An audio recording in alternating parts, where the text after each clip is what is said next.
Passado de glórias, nesse passado de glórias, revelou muita gente para o futebol, muitos craques estão por aí, já começaram no BAC, Baroninho e tantos outros começaram no BAC, Pelé, o superastro do futebol brasileiro mundial. Apesar de noroestino que eu sou, a gente lamenta o que aconteceu, né, no BAC. Que ele representou muito bem o nome de Bauru no futebol, né? E depois também na parte amadora, no vôlei feminino. A questão do futebol aqui, não é? Era uma questão de você chegava, eu ia visitar parentes fora aqui de Bauru, né? Às vezes me encontrava com pessoas, com amigos, etc. Não é? E aí a pessoa falava assim, para quem que você torce lá? BAC e Noroeste. Era a primeira pergunta que o pessoal fazia, você entendeu? Você torce para quem? Do BAC e Noroeste, você entendeu? Então, BAC e Noroeste se tornavam símbolos, né? Emblemas da cidade. Foi muito bom para o comércio, para os hotéis aqui de Bauru, o comércio em geral, né? Então, para a cidade foi uma fase muito boa.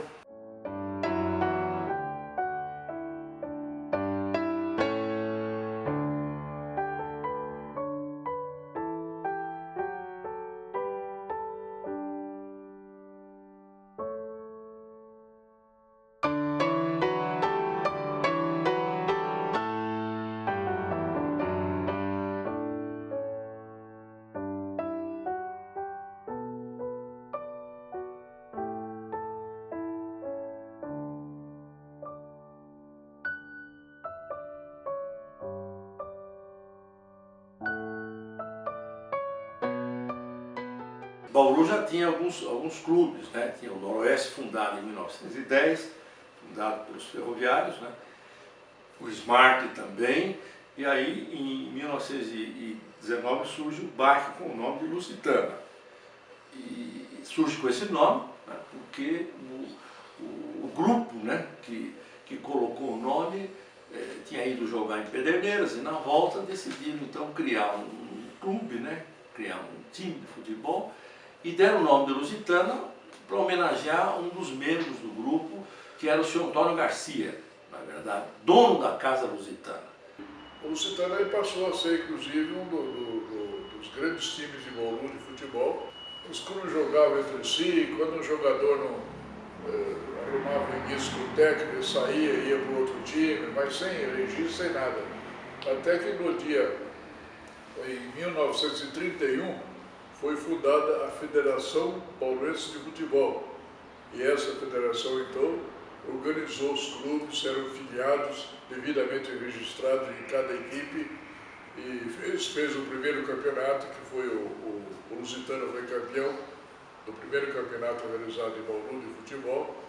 E assim foi sendo disputado os campeonatos de futebol de Bauru, sendo que o Noroeste e o Lusitana, eles ganharam 6 vezes o campeonato bauruense de futebol.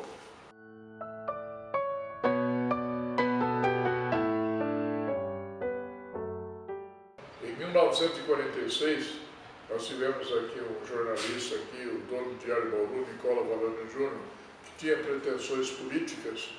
Ele, em 1946, ele sugeriu à diretoria do Lusitana para que mudasse o nome do Lusitana, a fim de que ele ganhasse assim, o maior apoio da cidade, que falavam que era ligada assim, à comunidade portuguesa e não tinha o apoio da cidade. Aí então a diretoria do Lusitana resolveu acatar aquela sugestão e mudou o nome do Lusitana para Bauru Atlético Clube. E esse no dia 1º de maio, 1º de agosto, aniversário de Bauru, de 1946 passou a ser chamado Bauru Atlético Clube. Até 1945 era um time regular, não era um time excepcional, mas era um time bom. E tiveram a ideia de contratar o Valdemar de Brito. Havia alguma amizade, alguma coisa aí nos bastidores, trouxeram o Valdemar de Brito. Ele que transformou o time. Realmente o Valdemar de Brito foi o grande comandante do Bauru, que era Lusitana, quando ele veio, né? Depois Bauru Atlético Clube. Formou-se assim, um time espetacular e venceu o campeonato interiorano, e nunca aconteceu isso aqui no esporte bauruense.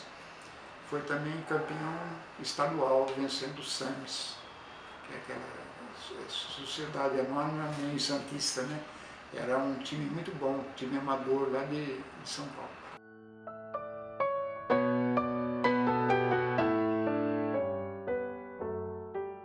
Em 1948, né, nós temos a criação da lei do acesso, 47, 48, e a partir daí, então, o interior poderia promover, né, os seus clubes e aí disputar junto com os grandes clubes de São Paulo. O 15 Piracicaba foi o primeiro, né, depois veio o Guarani em segundo, né, o Rádio de Mococa, veja bem, né, em terceiro, 1950, e em 51 o BAC decide montar um grande time, né, para poder subir a primeira divisão. Em 51, o Atlanta de Buenos Aires disputava o campeonato, o principal campeonato da Argentina, ao lado do Boca, do River Plate, Independiente, Racing, disputava a primeira divisão da Argentina. Ele fez uma excursão aqui no Brasil. Na quinta-feira ele ganhou do São Paulo de 1-0 no Pacaembu e veio jogar em Bauru no domingo. Foi uma promoção desse Nicolinha aí, trouxe para jogar em Bauru. E a expectativa era o medo da torcida que o BAC aí perdesse de goleada desse Atlanta de Buenos Aires, né? E veio o jogo e o Bauru Atlético Clube, numa tarde inesquecível, ganhou de 8-2 desse time da Argentina. É considerado no calendário dos jogos entre clubes brasileiros contra clubes argentinos uma das maiores vitórias do futebol brasileiro sobre o futebol argentino. A cidade parava no dia do derby, né? O derby era o Nolu. Como tinha o Grenal, o Grêmio Internacional, o Caxi Juventude, na Serra Gaúcha, que tinha o derby Nolu, Noroeste Lusitano. A cidade parava e... Quando o time ganhava, no outro dia o funcionário não trabalhava, era meio feriado na cidade. Isso que era uma loucura.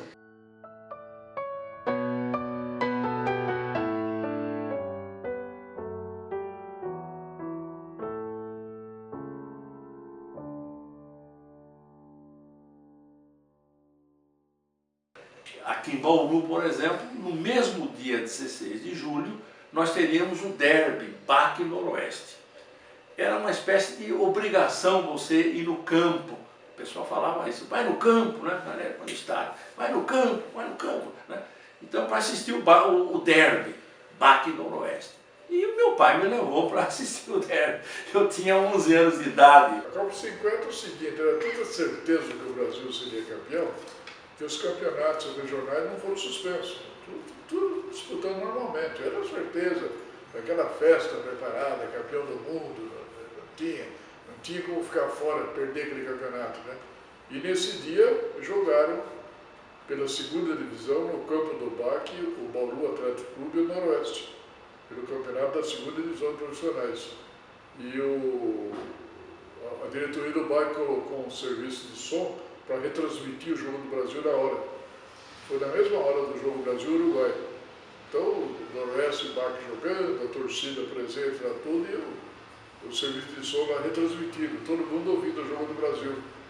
E o BAC venceu por 1-0, né, gol do zagueiro do BAC, o Gino, que jogava, era o zagueiro, mas nesse jogo ele jogou na ponta esquerda, ele marcou o gol da vitória.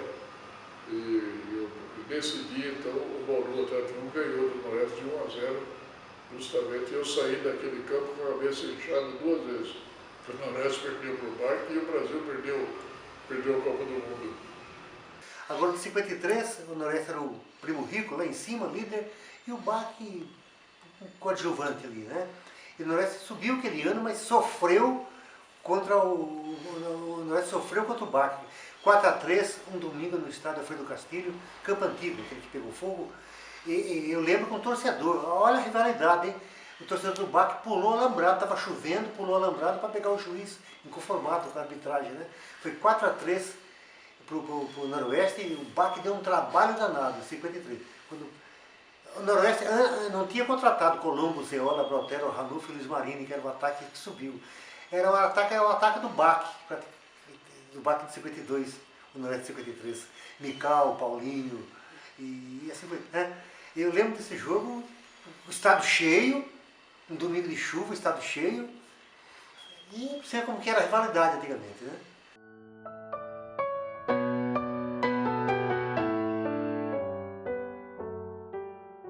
Como que era? Como que funcionava a base do BAC na década de 50, né? Sim. Em outubro de 1954, o Valdemar de Brito recebeu carta branca para formar o time. Então ele não tinha muita coisa, muito material financeiro, né? Mas foi um time bem organizado, muito bem organizado pelo Valdemar de Brito. E naquela época lá era o José Fernandes, era o presidente. Mas foi um sucesso, porque onde o Pelé jogava era gol na certa, sabe? Então foi campeão em 54, 55 e em 56 já entraram outros clubes aqui de Bauru, né? Que cortaram um pouquinho o Baquinho. Mas foi uma fase muito boa, porque o jornal deu muito apoio, o Diário de Bauru, que era do Nicolinha, né? Que foi prefeito de Bauru naquela época lá. Mas valeu a pena, porque onde ia o Baquinho, se era preliminar do BAC ou do Noroeste, tinha mais gente chegando sempre só para ver o jogo do Baquinho. Depois ficava para o jogo principal, né? Mas a atração principal mesmo era o Pelé e o Sérgio Paçoca, que era o centro médio ali que apoiava. E o Aniel Chaves também. Como eu chegava à tarde, eu não tinha pegado a parte que antecedeu o treino, né? Alguns exercícios físicos, algumas coisas que acontecem, mas depois está o treino, né? Eu terminava o treino, ia todo mundo tomar banho, eu ficava sozinho, o Valdemar ficava lá comigo. Falava, Aniel, agora você vai dar...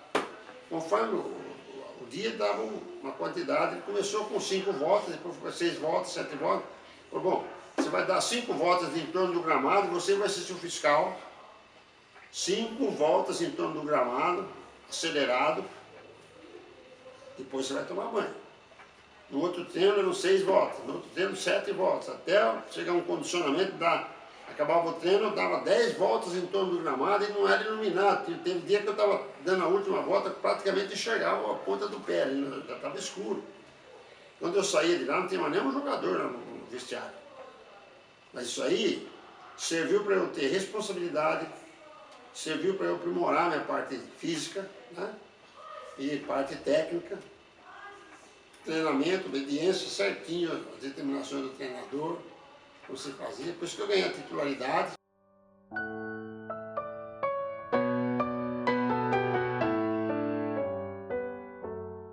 O Atlético Clube, né? Clube que deveria entrar para a elite, era para entrar primeiro em Noroeste.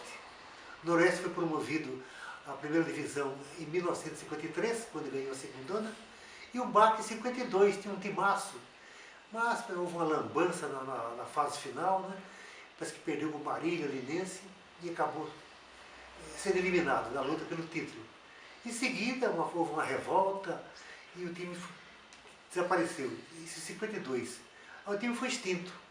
Foi extinto, a maior parte dos jogadores do BAC pularam para o lado do Noroeste, Mical, Crenite, Souzinha, vários jogadores e ajudaram o Noroeste a subir em 53, inclusive, né? O BAC ainda disputou um ano em 54, no fim pediu licença para a Federação Paulista de Futebol, tentou voltar depois, acho que em 66, mas não conseguiu, aí acabou encerrando as atividades profissionais, porque Bauru não tinha condições de cuidar de 2 times profissionais naquela época. Então o BAC encerrou a sua presença no futebol e se transformou no clube amador, dedicado assim a vôlei, fez piscina, fez um pequeno ginásio lá, deixou o campo de futebol e fazia campeonato interno entre os associados, incentivou a prática do voleibol feminino, né, um grande uma grande equipe feminina, bailes, vida social, participava dos carnavais de Bauru, com o carro alegórico, ganhou várias vezes aí com o carro mais bonito. O vôlei feminino disputou inclusive a Superliga, a primeira. Jogaram aqui, time de Burilaf Pinheiros, Osasco, Namorzo, jogaram aqui um ano só, mas disputou.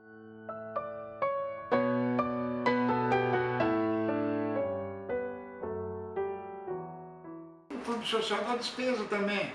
E a renda não é muito compensatória, né? E ficou devendo muito, diz que ficou devendo para o INSS. Mas essas coisas de impostos, né?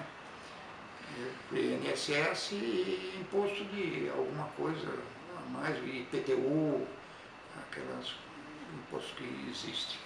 E o novo presidente lá ficou apertado. E ele alegou que ele ia vender para quitar essas dívidas aí. Aliás, foi geral em Bauru, não só o BAC, né? O Contra acabou, o bancário acabou, né? E o BAC então ficou numa situação que parece que não tinha outro jeito, assim, ficou sem saída mesmo. Foi obrigado a vender. Eu não sei se fez bom negócio ou não, os baquianos disseram que não. Os baquianos da antiga, né? Primeiro o patrimônio, história, segundo disse que o preço lá, não sei, parece que não gostaram não. O Fels deve ter alguma coisinha guardada lá depois dessa fase de voleibol, que na cultura, mas do futebol profissional mesmo, futebol antigo, acho que não sobrou nada, não sei. Um dia me falaram que tinha entrado na sede à noite, roubaram aqueles troféus para vender tudo como ferro velho, né, lata, aquela coisa toda, metal. Tinha um rapaz que conhecia bem toda a história do BAC também, era o Godoy, também faleceu.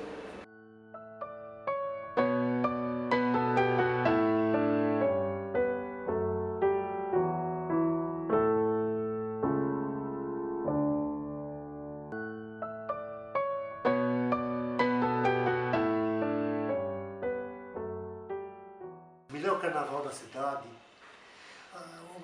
Era um clube muito simpático, era o BAC no futebol. Tem alguma lembrança assim, específica que o senhor tem que marca mais do BAC? Assim? Eu tenho um jogo contra o Guarani de Campinas. O Guarani de Campinas veio jogar aqui naquele campeonato de 1946 e o Guarani, logo no começo do jogo, eram 17 minutos de jogo, estava 3-1 para o Guarani. Então a torcida baquiana já estava desanimada, sabe?